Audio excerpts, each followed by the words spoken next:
Shalom, selamat pagi Bapak Ibu Saudara yang dikasihi di dalam Tuhan Yesus dimanapun Anda berada. Selamat berjumpa kembali dalam Sapaan Gembala Gabungan Gereja Baptis Indonesia BPD Jabatara, di mana pada kesempatan pada pagi hari ini kita rindu boleh belajar bersama-sama kebenaran firman Tuhan. Untuk sebelumnya, mari kita berdoa terlebih dahulu sebelum kita belajar firman Tuhan untuk mengawali kegiatan kita pada pagi hari ini. Mari kita berdoa. Kami bersyukur kepadamu Tuhan, kami mengucap syukur oleh karena kasih setiamu yang begitu baik dalam kehidupan kami. Bahkan sampai pagi ini Tuhan, detik ini, waktu ini Tuhan masih memberikan kekuatan dan kesehatan kepada kami. Dan jikalau sebentar Tuhan, kami mau belajar firman-Mu, Tuhan berkati kami melalui kebenaran firman Tuhan yang akan kami pelajari bersama-sama. Di dalam nama Tuhan Yesus kami siap mendengarkan firman Tuhan. Haleluya. Amin. Baik Bapak Ibu, Saudara dikasih dalam Tuhan, saya berharap kita semua dalam keadaan baik dan sehat, dalam kasih karunia Tuhan dan dalam kebaikan Tuhan kita, Yesus Kristus. Baik, saya akan mengutip kebenaran firman Tuhan untuk renungan kita, firman Tuhan pada pagi hari ini yang terambil dari 2 Timotius pasal yang ketiga. 2 Timotius pasal yang ketiga ayat 16 sampai dengan ayat yang ke-17. Demikian firman Tuhan, 2 Timotius pasal 3 ayat 16 sampai 17. Segala tulisan yang diilhamkan Allah memang bermanfaat untuk mengajar, untuk menyatakan kesalahan, untuk memperbaiki kelakuan, dan untuk mendidik orang dalam kebenaran. Dengan demikian, tiap-tiap manusia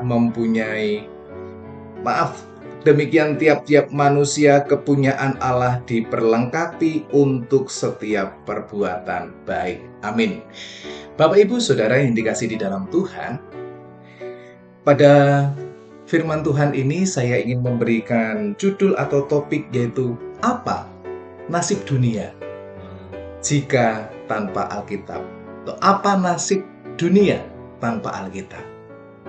Kalau kita melihat keadaan saat ini, kalau kita melihat mungkin salah satu di negara kita Indonesia, jikalau di negara kita Indonesia Pancasila menjadi pedoman kehidupan berbangsa dan bernegara bagi seluruh rakyat Indonesia. Dan apa yang akan terjadi jika di negara kita Indonesia ini, jika tidak ada Pancasila, atau di negara kita ini tidak ada Pancasila yang menjadi pedoman kehidupan bagi bangsa Indonesia, bagi kehidupan dalam berbangsa dan bernegara di Indonesia ini. Apa yang akan terjadi jikalau tidak ada Pancasila? Tentunya Bapak Ibu Saudara yang dikasihi dalam Tuhan, kita akan melihat apakah kehidupannya akan menjadi baik di bangsa kita.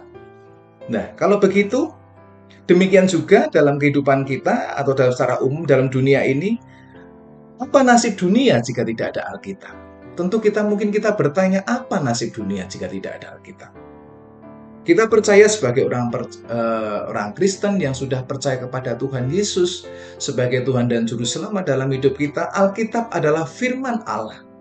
Alkitab adalah firman Allah tanpa salah, diilhamkan oleh Allah dan ditulis oleh orang-orang yang dipilih oleh Allah dan merupakan otoritas tertinggi untuk iman dan kehidupan manusia.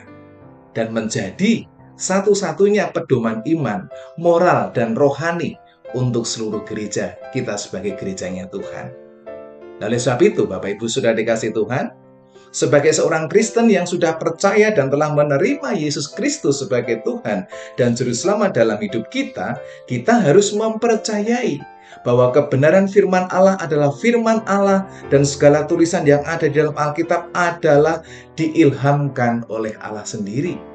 Kalau dalam secara bahasa harfiahnya, yaitu dihembuskan oleh Allah, atau Allah menghembuskan kebenaran di dalam pikiran manusia.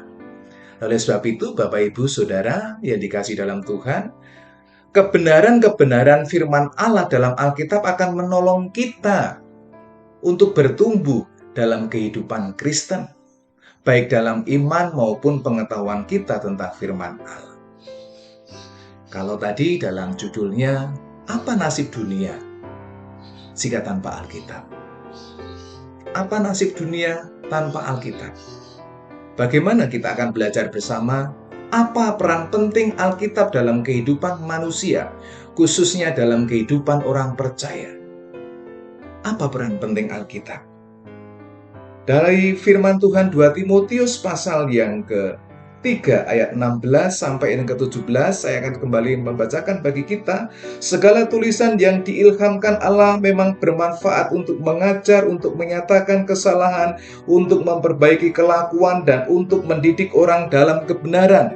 Dengan demikian, tiap-tiap manusia kepunyaan Allah diperlengkapi untuk setiap perbuatan baik. Bapak, Ibu, Saudara yang dikasihi di dalam Tuhan, bagaimana bahwa Alkitab adalah petunjuk Tuhan yang sempurna. Kita percaya bahwa Alkitab adalah petunjuk Allah yang sempurna, petunjuk Tuhan yang sempurna, di mana di dalamnya dapat menyegarkan kehidupan manusia dan mampu mengubahkan jiwa. Alkitab adalah hukum atau petunjuk Tuhan yang sempurna, yang di dalamnya dapat menyegarkan kehidupan kita dan juga mampu mengubahkan jiwa. Menyegarkan kehidupan ketika seseorang sedang sedih, ketika seseorang sedang mendapatkan persoalan di dalam kehidupannya, menyegarkan kehidupan. Kemudian mengubahkan jiwa yang tadinya letih, jiwa yang tadinya merana, jiwa yang tadinya tersesat, tetapi oleh karena petunjuk Tuhan mengerti jalan bersama dengan Tuhan, jalan kehidupan bersama dengan Tuhan. Yang kedua, Alkitab atau ajaran Tuhan dalam Alkitab dapat memberi pengertian. Ya. Kita percaya Bapak, Ibu, Saudara, di dalam Alkitab ada ajaran Tuhan yang memberi pengertian kepada kita. Yang tadinya kita tidak tahu bahwa jalan yang kita ambil, langkah yang kita ambil adalah jalan yang salah, jalan yang keliru. Tetapi karena kita belajar firman Tuhan, karena kita mempelajari firman Tuhan, membaca firman Tuhan, akhirnya kita bisa mengerti apa arti kehidupan kita, apa maksud kehidupan kita di dalam Tuhan kita Yesus Kristus. Sesuai dengan firman harus seperti apa kehidupan kita. Kita bisa menjadi mengerti yang tadinya kita keliru, akhirnya kita bisa mengerti, oh, saya akan berjalan di dalam jalan yang benar sesuai dengan benar firman Tuhan. Kemudian yang selanjutnya, yang ketiga, di mana pada perintah Tuhan di dalam Alkitab sangat terpercaya. Perintah Tuhan di dalam Alkitab sangat terpercaya dan semata-mata benar. Jadi kita meyakini bahwa perintah Tuhan dalam Alkitab sangat terpercaya. Jadi hanya Alkitab saja Bapak, Ibu, Saudara, yang bisa dipercaya, yang semata-mata benar dan terpercaya. Mungkin kalau hukum yang lain, perintah yang lain tidak bisa dipercaya. Di dunia ini mungkin jarang yang bisa dipercaya. Tetapi kalau perintah Tuhan di dalam Alkitab sangat terpercaya dan semata-mata benar, kita percayai bahwa perintah Tuhan itu membawa kita kepada jalan yang benar. Kemudian yang selanjutnya, yang keempat, hukum Tuhan lebih berharga dari emas murni dan lebih manis dari madu asli. Firman Tuhan atau hukum Tuhan lebih berharga dari emas murni dan lebih manis dari madu asli. Itu artinya bahwa hukum Tuhan itu, Bapak, Ibu, Saudara, sangat bernilai harganya dalam kehidupan kita. Hendaknya kita tempatkan menjadi tempat yang paling tinggi di dalam kehidupan kita. Sehingga kita akan mematuhi, kita akan melakukan apa yang menjadi perintah Tuhan dalam hidup kita. Kemudian yang kelima, yang terakhir, barang siapa yang mematuhi perintah-perintah dan hukum Tuhan akan mendapat ganjaran yang besar, yaitu keselamatan atau kerajaan surga. Ini baru kita dapatkan ketika kita mau mematuhi, mau menjalankan, mau mentaati apa yang menjadi perintah-perintah dan hukum Tuhan di dalam kehidupan kita. Bapak Ibu Saudara dikasihi Tuhan, jikalau hidup kita mau dibentuk oleh Tuhan, jikalau hidup kita mau hidup yang benar berkenan di hadapan Tuhan, sesuai dengan kehidupan yang sesuai dengan kebenaran firman Tuhan. Kehidupan yang seperti apa? Mari kita jadikan Alkitab sebagai pedoman di dalam kehidupan kita. Firman Tuhan dari kesimpulan pada pagi hari ini, mari jadikan Alkitab adalah dasar. Alkitab adalah kitab di atas segala kitab. Jadikan Alkitab adalah kitab di atas segala kitab. Kemudian jadikan Alkitab adalah firman Allah yang hidup. Jadikan Alkitab adalah firman Allah yang hidup serta hukum-hukumnya yang mengatur manusia. Itu adalah hukum-hukum yang hidup, yang dapat dipercaya.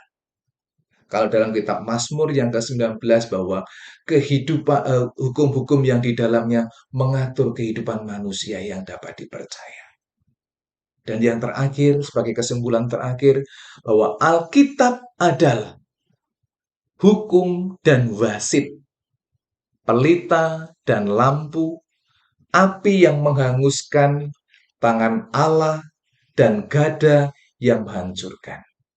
Jadi Alkitab adalah hukum dan wasit yang akan memberikan peringatan kepada setiap kita apabila jalan kita jauh dari kebenaran firman Tuhan. Amin. Kiranya firman Tuhan pada pagi hari ini menguatkan kita, memberkati kita bagaimana kehidupan kita supaya hidup sesuai dengan kebenaran firman Allah, hidup yang berkenan, hidup yang benar. Dan apa nasib kita jika tidak ada Alkitab, tidak ada firman Allah dalam kehidupan kita?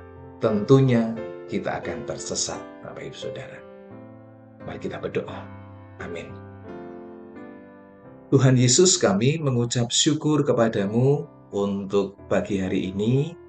Terima kasih untuk renungan firman Tuhan pada pagi hari ini sebagai awal kami di dalam beraktivitas, mengawali kami beraktivitas pada hari ini Tuhan. Biarlah Alkitablah sebagai penuntun di dalam kehidupan kami. Apa nasib dunia, apa nasib kami jikalau tidak ada Alkitab, tidak ada firman Allah yang menegur kami, yang memperingatkan kepada kami, menasehati kepada kami, menyegarkan kami, dan bahkan memberikan pembaharuan jiwa bagi kami Tuhan. Kami bersyukur untuk firman Tuhan yang selalu mengatur kehidupan kami, agar hidup kami tetap selalu hidup di dalam kebenaran. Hidup sesuai dengan kebenaran firman Tuhan. Apapun godaan, apapun cobaan di dalam kehidupan kami mau belajar untuk taat kepada firman Tuhan. Berkati kami Tuhan dimanapun kami berada, dalam pekerjaan kami, dalam usaha kami, keluarga kami, dan dimanapun kami berada. Jikalau ada di antara kami yang sedang sakit, berbaring sakit, dimanapun kami berada saat ini, di dalam nama Yesus, kiranya firman-Mu pada pagi hari ini menjadi berkat bagi kami. Kami mau percaya penuh pada Alkitab yang adalah kebenaran firman Allah. Di dalam nama Tuhan Yesus Kristus, kami sudah berdoa dan mengucap syukur untuk firman Tuhan renungan Sapaan Gembala pada pagi hari ini. Haleluya. Amin. Terima kasih Bapak Ibu Saudara. Selamat beraktivitas. Tuhan Yesus memberkati kita semua. Haleluya. Amin.